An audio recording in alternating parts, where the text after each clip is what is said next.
A compelling detective story, a cloak and dagger action, and a romantic drama, all these stories were taken from real life. The history of Kazakhstan is inseparable from the world history. Reflections on history, our version. Thread, connecting worlds.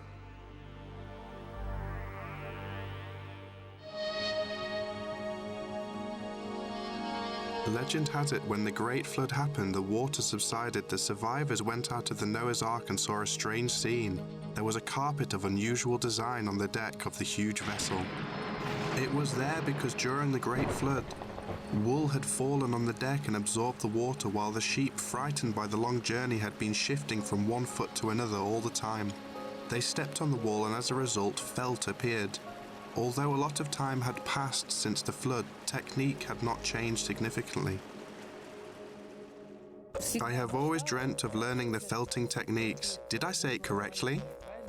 Yes, you did. It is as simple as kneading dough. All you need to perform this sacred action is your hands, water, and sometimes fire to warm the water. Let's try learning the most ancient handicraft technique.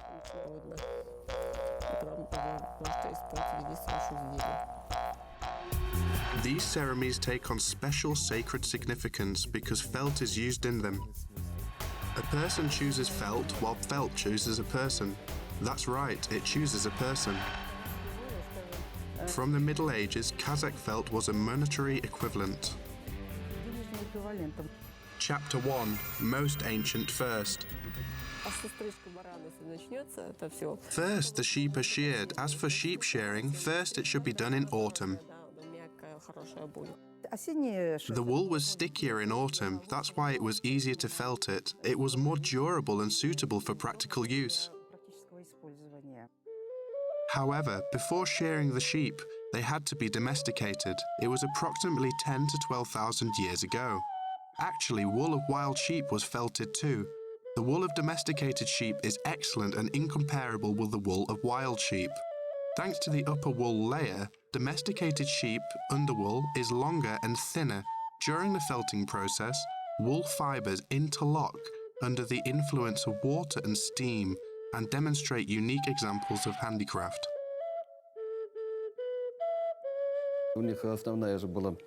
If they were engaged in cattle breeding, they used everything this occupation provided them with. This included wool, and they made felt and textiles out of it.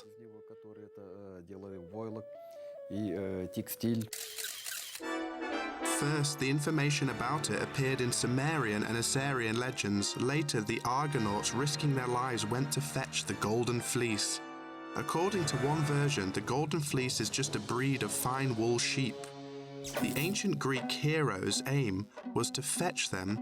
Although it seems strange nowadays, gold has been found in the wool of fine wool sheep.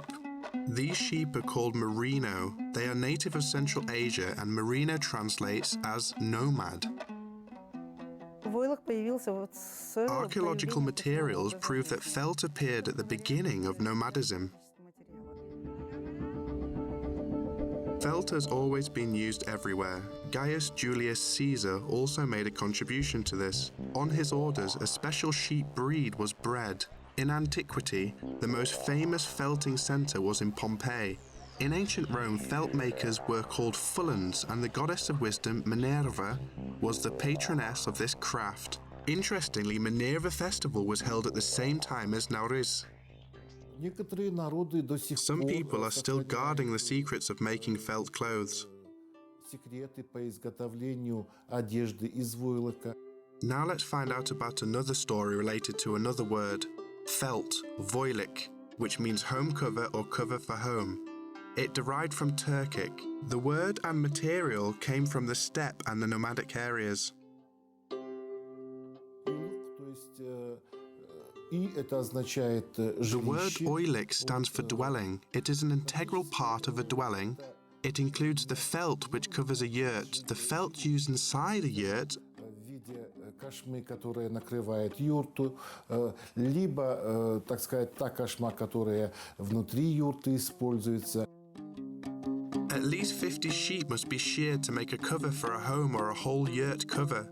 The wool was spread, sometimes it was sprinkled with milk. Ritual wishes were said so it would be easier to felt and it would be more durable. Then the wool was fluffed up with sticks, put on a mat and rolled up. After that, the wool was hit with feet and hands. Large pieces of felt intended for covering yurts were wrapped around a stick. The stick was attached to horse stirrups and a rider rode for many kilometers until the wool became felted. The finest felt from a flock of 1,000 sheep stretched over a frame shaped like the extended bows of 100 soldiers. Its value doubles in years. When the winter is bitterly cold, layers of felt covering the yurt to keep it warm. Felt was used to decorate the yurt's interior. It kept the floor warm and decorated the walls. However, this unique footage was filmed in the early 1920s. It is possible to see such a scene nowadays. I always walked on this wool. People from the whole village gathered, and I remember a lot of girls. Usually the girls had to clean the wool. As for felt hierarchy, young women prepared the wool for the next process, and extremely wise women took the responsibility for the most important parts of the process. They sang ritual songs associated with felt. They joked and talked to each other. Any creative work done in cooperation was a lot of fun. It should be said that felt is not only sheep wool. Goat and camel wool was also used to make it.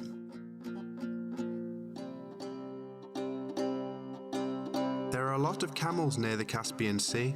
They have wonderful wool. Their wool is so soft. Priests and the richest Caspian noblemen wore garments made of it.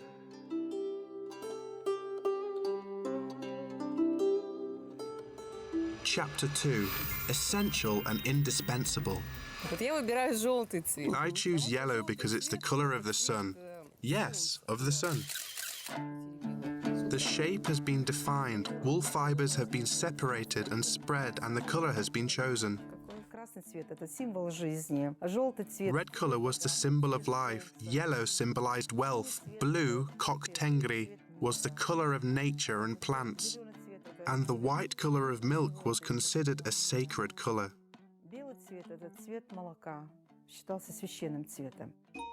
In general, in ancient times, the most popular felt colors were yellow, red, and white. Red had been their main color, which was followed by a combination of different colors. The most ancient felt carpets were found in the Pazyryk burial, is an example of fine applique work. There were almost 30 square meters of material felted. Ancient craftsmen had to shear over 100 sheep to produce this marvelous work. Besides this, the remains of clothes have been found in Pazyryk. 2 felt coats capture attention.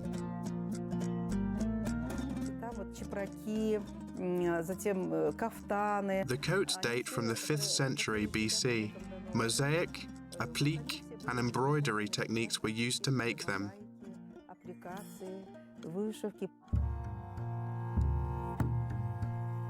One of the coats was long and loose, and the other was short and made of thin felt. Some kind of Kazakh outer garment, such as fur and felt coats, are similar to the clothes found in the Pazyryk burials. Patterned felt stockings, the Kazakh call them baypak, and pointed hats worn by the Kazakhs up to now also have a similarity.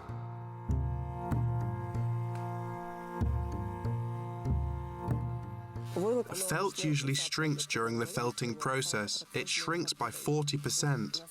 It becomes smaller by 40%? Yes, it becomes smaller. It means that these felt boots were originally large. As for the felt boots or valenki, it seems that the felt bypacks are similar to the ones mentioned in the description of the Pazyryk burial, where the makers of the felt boots. Thus, this footwear is ancient too. It was worn in the steppe for millennia. Officially, the first valenki appeared in Russia at the time of the Golden Horde and were called pimi. Since then, the nomads' felt footwear has become a neighboring state's brand.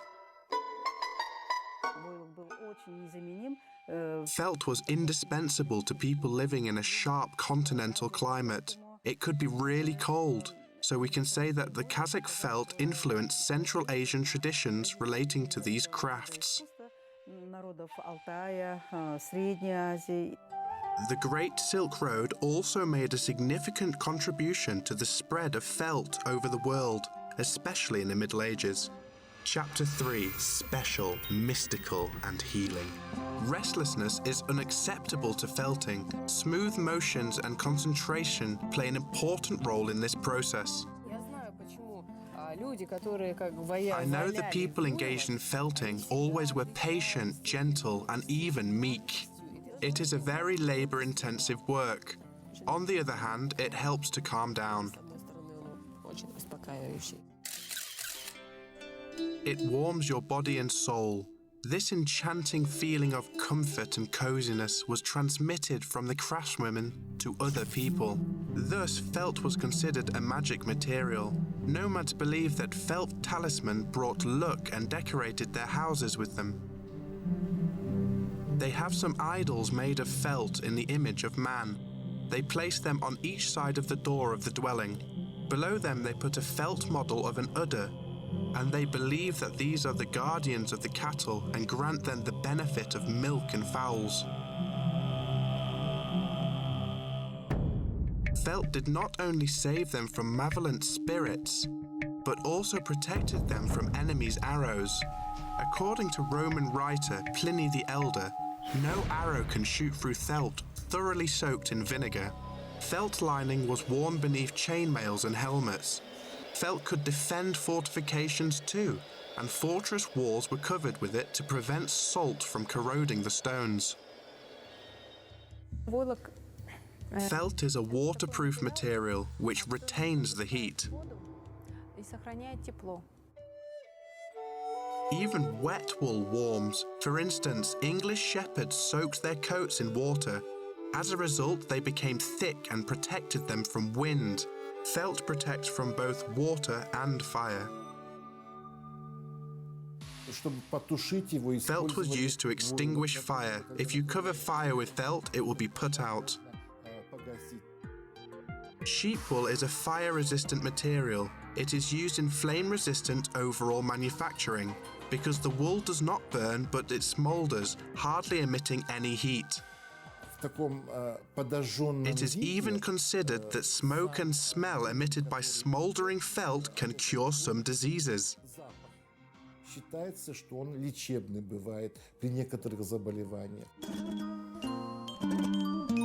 There are many fairy tales about felt. Different people's legends have it that premature babies were swaddled in felt.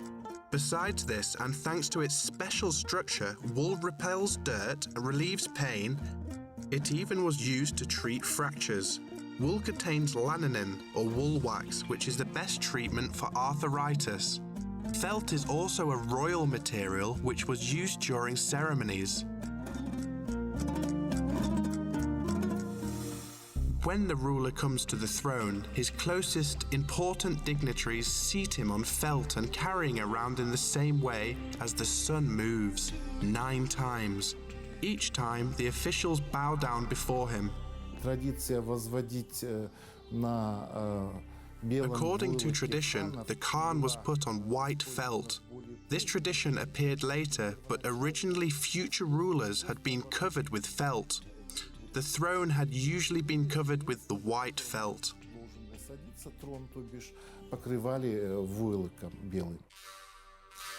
The magic strong thin thread of time connects generations and spaces. Epilogue.